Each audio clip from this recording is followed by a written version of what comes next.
guest speaker. Sandy Dunn is currently the general manager at the DCU Center and Worcester, overseeing both the arena and the convention center, as well as the city's outdoor skating rink, the Worcester Common Oval. Sandy has been in the entertainment industry for over 43 years, 35 of which has been with ASM Global, the largest private management firm for public assembly facilities, including arenas, stadiums, convention centers, and theaters. Sandy has overseen venues in Worcester, Niagara Falls, and the construction of the SNHU Arena in Manchester, New Hampshire. During her tenure, she has also had oversight of various New England facilities, including the New Haven Coliseum, the Mullen Center, and the Songus Arena. Most of Sandy's career with ASM Global has been in Worcester at the originally named Centrum, if you remember when it was orange, and now the DCU Center. Worcester has been home to a variety of minor league sports franchises over the years, including 3 hockey franchises, currently the ECHL Worcester Railers, 3 arena football franchises, along with a variety of other sport franchise startups. The arena boasts an incredible roster of concerts over the years, 2 appearances of first, second rounds of the NCAA Division I men's basketball, the record for the number of NCAA Division I men's regional hockey tournaments in both number and attendance, USTA Fed Cup, USA Figure Skating Championships, and USGA Championships. The Convention Center is regularly home to major regional and state conventions, including both the Democrat and Republican conventions. Annually, the combined venues do over 325 event days with over 500,000 attendees. In addition to Sandy's busy work schedule, she is active in many other areas and is currently on the executive board for Discover Central Massachusetts and the Worcester Regional Research Bureau, and has a long history of serving on many of the region's boards, including the Worcester Business Development Corporation, the Worcester Regional Chamber of Commerce, the Massachusetts Cultural Council, the Massachusetts Sports Council, and the Worcester Art Museum. Additionally, she is a member of the International Association of Venue Managers and has received a variety of awards over the years for her achievements both locally and nationally, including the Women of Influence Award from Venues Today. BFFs, please join me in welcoming to the podium a phenomenal woman leader, influencer, Sandy Dunn.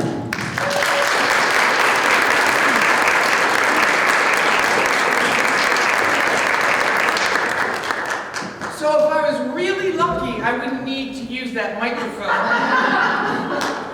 I'm finding it's very echoey, but I also have rock and roll ears, so I appreciate if somebody says, I'd really rather you be on the microphone because I can't hear you that well. You'd rather be.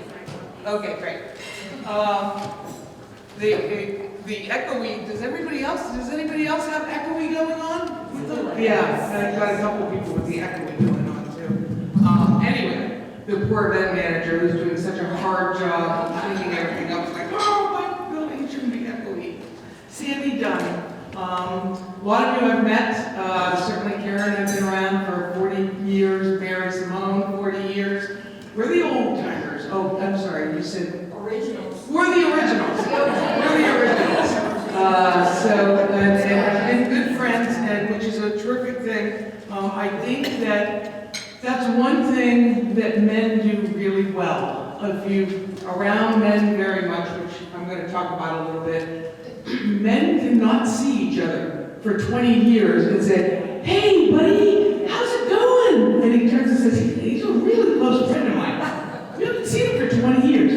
Women don't do that. Women tend to get deeper involved and have deeper relationships with people. Sometimes I think that maybe the men have it all figured out on that part, because that's my industry. I go to an industry event, and then I walk into a room, and everybody in the room thinks they've met each other at some point before. So they all walk up to each other and say, hey, it's been a long time, Sandy, what's going on? I've never met this person. I do not know what they're doing. But again, it quickly gets people on the same page. I have a stream of stories that have no connection to one another. A couple people came up through and said they were presenters, book writers. I'm like, oh boy, I'm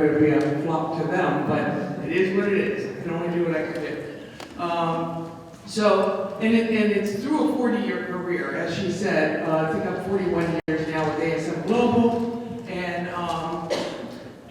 started as a receptionist. I'm not doing that story. Started there as a receptionist, and moved up through the ranks to an event manager, director of events, and assistant general manager, and then general manager. So plenty of time to be able to come up with plenty of stories.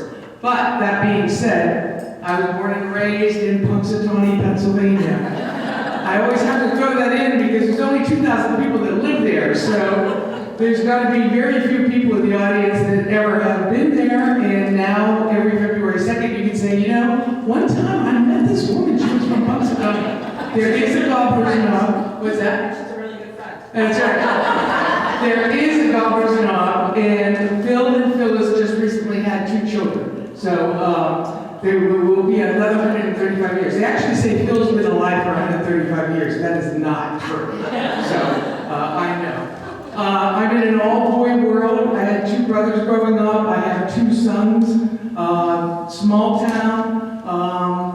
I would say that if I had to, my people would describe me, they probably would, maybe not immediately, but would say, pretty foul-mouthed.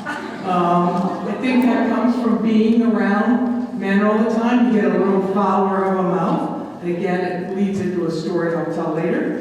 By the way, Phil did predict an early spring. I'm not sure if he was focused on that snowstorm we just had, but that is what it is. My next, these are my slides. Can anybody see them?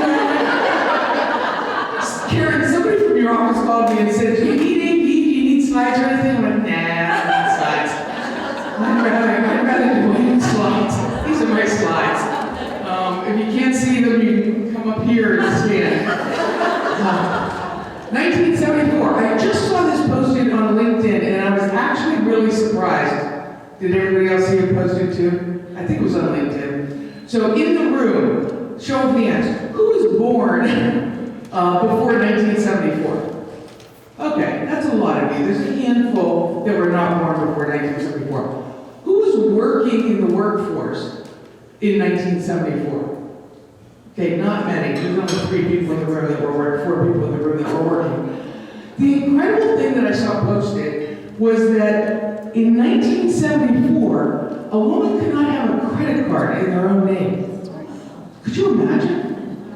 In 1974, you were required to have a man co-sign on a mortgage or any type of loan for a car, education. A man had to co-sign with you. And a man had to co-sign on all your bank accounts. You couldn't own your own bank account. A man had to be on that bank account with you. How far have we come in 50 years?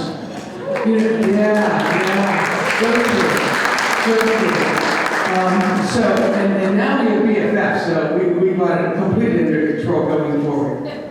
So, obviously, I work at the arena and the convention center. My nice slides for people in the back. I have 45 full-time employees, 400 plus part-time employees. You heard 325 events per year. Our gross revenues are about $20 million a year, 500,000 attendees plus. Arena opened in 1982. The convention center opened in 1997. I guess the big thing that I would try to drive home to you in my world versus maybe what your world would be, a home utility bill. Mine's about $250 for a home utility bill, about $3,000 a year. My office, my building's utility bill is $68,750 a month for a total of $825,000 a year to heat these buildings and light them. We should put zeros on the end. Becomes easier if you just throw some zeros on the end. But, you know, again, 20 million, but we earn about less than $1 million. We earn about 500,000 a year because the expenses are really high. Mostly on utilities, secondly on staff, and then third would be things like repairs and paper and all those other things. But mostly it's utilities and staff. Let's see. I do have a story that I might have told last time, but I'm going to tell it again. So I told you that I started as a receptionist, and then I moved up to event manager, and then director of events and administration, and then I moved kind of to an AGM position. And the Centrum at the time, we didn't have the convention center yet, the Centrum at the time fell on some hard times. We weren't getting the concerts we once were. Kind of better than now, but the amphitheater had opened, and the amphitheater really sucks a lot of the concerts out of the marketplace. It continues to. And now we have like 3 of them in the marketplace. So we fell on hard times, we weren't doing as many concerts, and our general manager at the time called a meeting at the Marriott for all of us to go and brainstorm about what we were going to do about the numbers, of how we were going to cut expenses, where could we find new revenues. So my handsome slide, we all got together at the Marriott, sat around with our flip charts and talked about what will we do about this. A lot of ideas came up. We could consult other people, we could manage other buildings in the community, we could cut expenses in some way. And one of them, well, we did the meeting, we came up with, I don't know, 50 things, probably none of which were reasonable, because we probably would already have thought of them if it was reasonable. Came back to the office, and the next day, I called in the general manager in my office, and I said, I think that you should let me go. He said, what are you talking about? Why would I let you go? You're the number 2 person in the building. I said, because in this position, you're able to move all my duties into other people's jobs. And then you would be less a position, and I'm pretty high paid. So that would be a pretty good savings. I said, there's no way we would ever do that. That's just crazy. Well, in 3 months, I was general manager at the Niagara Falls facility. Because I had basically got him thinking about the fact that all made a lot of sense, that we probably should do that. And so he went to our corporate office and advocated that I transfer to another building. I probably never would have become a GM in that kind of speed. It was only 7 years. I went from a receptionist to the general manager in a facility. That's really fast in our industry. So, by being realistic, by being honest, by talking to my employer in an honest way, I ended up propelling myself in my own career. The downside is, it was like being in a concentration camp. This is the Niagara Falls Convention Center. I had told him, he said at one point, would you relocate? I said, anywhere south. I'm really sick of the snow. Niagara Falls is not south, and it's right outside Buffalo, the #1 snow capital in this country. So basically, he screwed me. But seriously, we call it, when I talk to others, I say I did time for the company at Niagara Falls. I was there 4 years. I'm going to focus on some stories from there because I know nobody knows anybody from Niagara Falls, so you won't go rat me out. So, one of the things that happened there, which is a horrific story, but one of the things that happened there is that we had a major tragedy with one of our monster truck events. First one in the country, really the only one in the country, where the monster truck got out of control, ended up killing a patron. He was actually in our service area. He saved a young child. He jumped out, grabbed a young child, threw him out of the air, out of the way, and the truck came on top of him, and he passed away. There have not been any accidents since then, so you can still come to the monster trucks. They now have a safety switch that somebody stands on the side and they can cut the engine right away on all these trucks. But at that time, they didn't have that. This was a unique facility. It loaded from the ground. Wouldn't happen probably in another facility. It was just bad time, bad place. But why I talk about it is because my boss called me. Well, first of all, I was at home. And get the call. I was 10 minutes from home, which was great. Jumped in the car, ran down to the building. So I was there within 10, 15 minutes. My boss called me, and lots of calls that night because it was such a major PR story. It was going to go nationwide. And the first thing out of his mouth was, why weren't you at the building? I guarantee you that if I wasn't a woman, there's no way he would have said, why weren't you at the building? And my answer, my defensive answer was, my husband is in Maine with his mother who's dying in the nursing home. And I had 2 young children, 6 months and 3 years old. I had no support network in Niagara Falls, so I was home with them. Well, what did you do when you got the call? I said, well, I ran across the street to my neighbors and asked them to come over because it was a crisis. But that's the lack of understanding of a woman in the workforce. This would have been 1997, no, it would have been earlier. Counting on my kid's age. This would have been 1991 that this occurred. And no sense of women in the workplace. No sense, when I went out on any of my leaves, it was, what do you mean? Maternity leave at the time was 2 weeks before and 6 weeks after the birth of your child. How can you know 2 weeks before? Who knows that? So I went and said, well, can I just work right up to my birthday and then have 8 weeks? No. You can only have 2 weeks before and 6 weeks after. Made no sense to me. It's 8 weeks is 8 weeks. But I ended up working up to my birthday, and that's the way it ended up being. The other thing in Niagara Falls, Western New York is a very heavy union area, like the old school unions. I love my unions in my program. I have 5, by the way, and I negotiate all 5 of those contracts. The attorneys will appreciate that because they take time to negotiate. But I had steel workers in Niagara Falls, and they came from the old school power companies that are in the Niagara Falls area. Love Canal, remember those stories? The youngins won't, but the older people will. So I ended up getting my tires done probably every 3 weeks. It started out 1, 1, 1, then it became 2, 1, 2. Then I go down one day, it's all 4 of them, it's flat on the floor. It was crazy. It was crazy. And I could not for the life of me figure out who it was. After I left, I was told who it was, but for the life of me, I couldn't figure out who it was. So all of this is going on, and I get called to City Hall. Mark Davis was the guy's name at the time, and he's like our city manager now, City Hall in Niagara Falls. And I'm thinking, okay, he's calling me in because he's going to talk about this is tragic that I'm ending up having all these tires that I have to replace. I go into his office, I sit down, and he said, there's something that we need to discuss, Sandy. I said, okay, that's why I came over. What do we want to talk about? And he said, the union rep has reported that you swear a lot at work. I said, well, I don't know if it's a lot. I do swear, but, I don't know who's counting. And he said, well, that's a problem.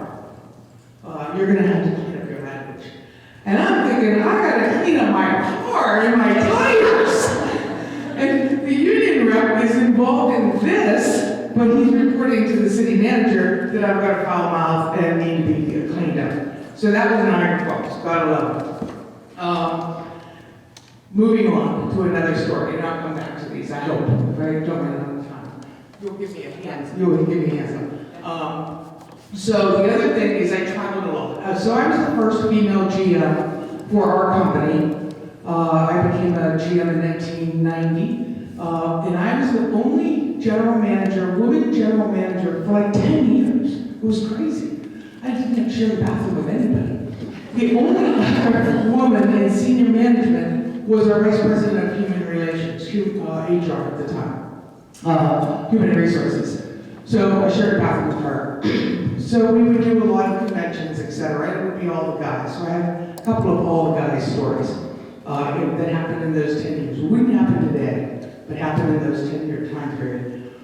We went to San Francisco. We did one of our meetings. And has anybody been to Hawaii?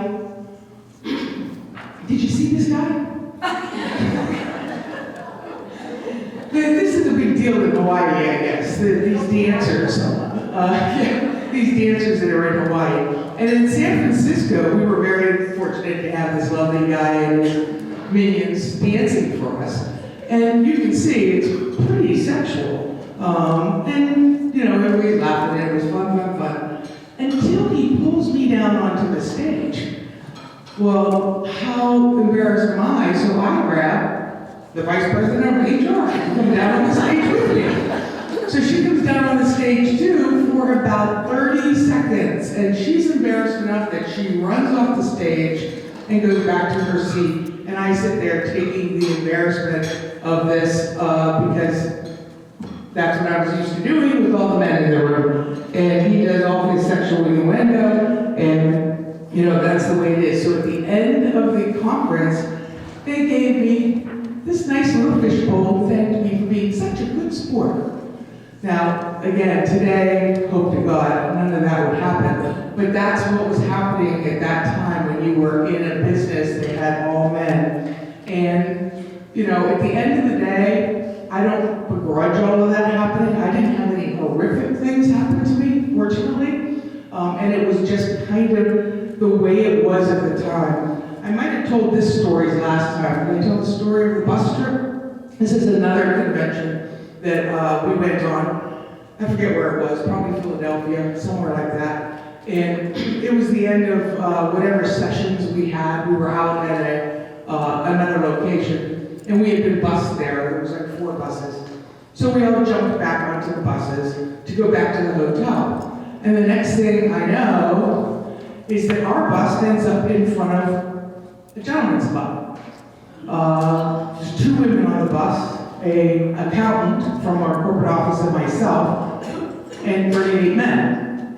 Now we're sitting in front of the gentleman's club, and all the guys get off, and all the guys go into the gentleman's club. And here I am with the other woman, and she's like running to me saying, what are we going to do? What are we going to do? And I said, well, we can't have the bus driver drive us back because it was way off path, so we're like way out of the way now from the hotel, so we're just going to have to suck it up.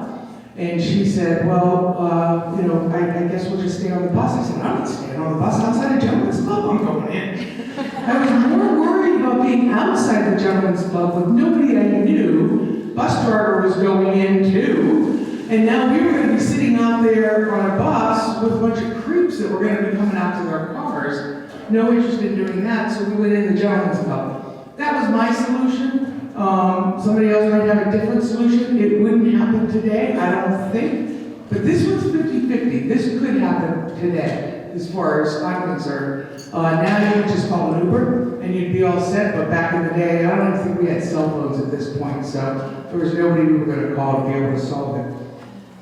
Let's see what else I have here. Got to remember what these were about. Boards. Again, a little bit back in the day, I'm looking around the room, that for my people that were a little older, who served on a board of some sort, or even a committee. Would even be, yeah, there you go, at least 50% of you. So you're sitting on the committee, and for me, I was always pretty senior on that committee. I was a general manager, and so I would be on a committee with a bunch of other people. And the shocking part to me, and this still happens, by the way, and I ask all of you younger businesswomen to not allow it to happen anymore. They would say something like, well, who's going to take the notes? Well, Mary can. Sandy can. I'm the senior person in the room, and you're going to have me take the notes? It took a while in my career for me to get to the point to have enough confidence to say, I'm not taking the notes, people. I'm engaged in the meeting. I can't be a note taker and stay engaged in the meeting, because you can't. If you're sitting there writing everybody else's stuff, you can't focus on being engaged in the meeting. If that happens to you, look around the room. If you're the junior person, suck it up, take the notes. That's your role on that committee. You need to take the notes. But if you're a senior level person and they're just turning to you because you're organized, you write well, you'll type them up later, all those things that they just equate us with, this has happened to you, Karen. You need to have the confidence to say, I'm sorry, but I want to be engaged in the event. Maybe Bob could do it. Knowing that Bob is the least senior person in the room. And Bob will say, oh, I'm not good at that. I'm not a good person to do that. And I look at the chair and say, well, then you'll have to figure somebody else out. And not put yourself in that position. Getting towards the end a little bit. I asked these women who are in the room to also pull people up behind you. I didn't do enough of that. I do it more now. I probably could have done it better when I was in 40, 50-year-old. But I asked all of you to look behind you and pull that person forward with you. There's too many people that are getting left behind that are really good at what they do because nobody's there to be able to mentor them, and I was fortunate enough to be mentored. And as you know, we're all doing that for the next generation. We're doing that for the next generation because that's 50 years. In 50 years, look how far we've come, and look how far we can go if all of us are doing something about it now. These are my beautiful grandchildren. I do it for them. And so please help with that. Now, I didn't want to leave with all negative. Those are my stories. I didn't want to leave with all negative. So I hope I did this right. I do think that throughout my career, I'm 65, throughout my career, I used what I had. I hope everybody uses what they have, whether it's dressing nice, a nice smile, flirting a little bit, being the one who's willing to take notes when you're the junior person. Use what you have to be able to get yourself forward and to be able to make friends with people. I had GM, general manager support that was advocating for me to move up the ranks. I had a general manager who wanted me to be his secretary for his life. He wasn't moving me at all, and I stayed, was a receptionist for less than a year. I was a secretary for about 6 years. And a new general manager came in, and he said, "You should not be a secretary, you're running the building." I said, "Yeah, I know." And so he immediately moved me up to event manager. I think it was within a year that he moved me up to senior event, or a director of events. So he moved me really quick, and he's the one that advocated me to go to Niagara Falls in the first place. So there was positive things with the men that I was around. The company, by the way, paid for all my tires. Just wanted to come back to that, so you didn't think I was out of pocket all that money.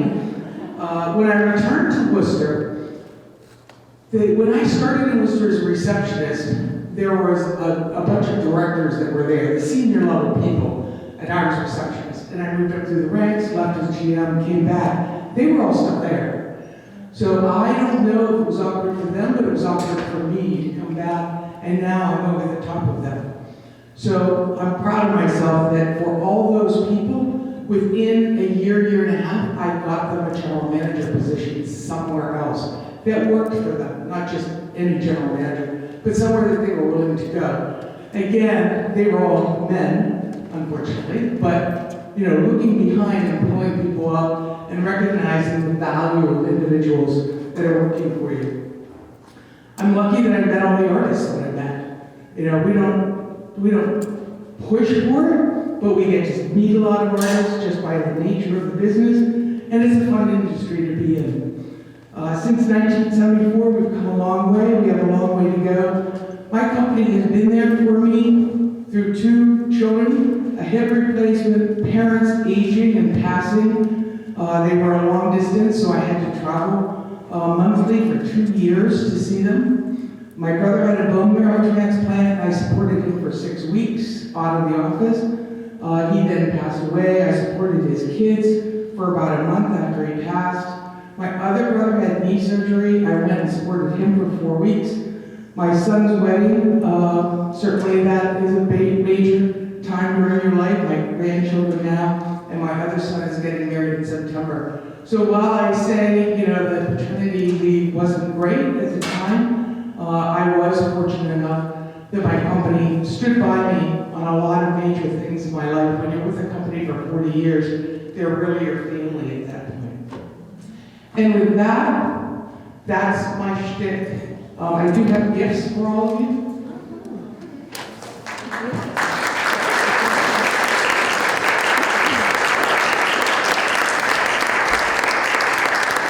I'll walk these around, but when I was here last time, I actually gave the same gift. Who remembers what I gave? Mary does. I gave the same, Mary remembers everything. I gave the same gift, and I was talking to my co-workers at work, and I said, I really want to give the same gift. And I said, I've read 100 other things, it's read 100 other things, and I always come back to this. This has been in my desk drawer for 35 years. I open the center of my desk, and it's right there. It's what I look at every day. And it goes, I'll read it to you, and then you'll have one for your own. Succeed at home first, and that has been so important. Seek and merit divine help, whatever that means to you. Never compromise with honesty. Remember the people involved. Hear both sides before judging. Obtain counsel of others. Defend those who are absent and be sincere yet decisive. Develop one new proficiency a year. Plan tomorrow's work today. Hustle while you wait. Maintain a positive attitude. Keep a sense of humor. Be orderly in person and in work. Do not fear mistakes. Fear only the absence of creativity, constructive, and corrective responses to those mistakes. Facilitate the success of subordinates. Listen twice as much as you speak. Concentrate all abilities and efforts on the task at hand, not worrying about the next job or promotion.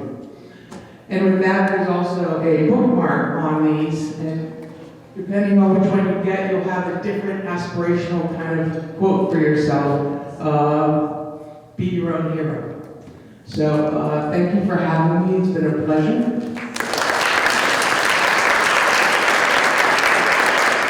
So this is the second time we've had Sandy come speak to our group, and it's because she's very raw and honest about the stories and her journey. And I think that's what makes this a very powerful room to be in, because as women we get to share openly about our journeys. So thank you, Sandy Dunn, for sharing your journey with us. The stories are always fascinating, and we always learn something from it. And we all know that we all share some of the same discomforts of imposter syndrome or doubts. But she rocked it all the way to the top. Congratulations.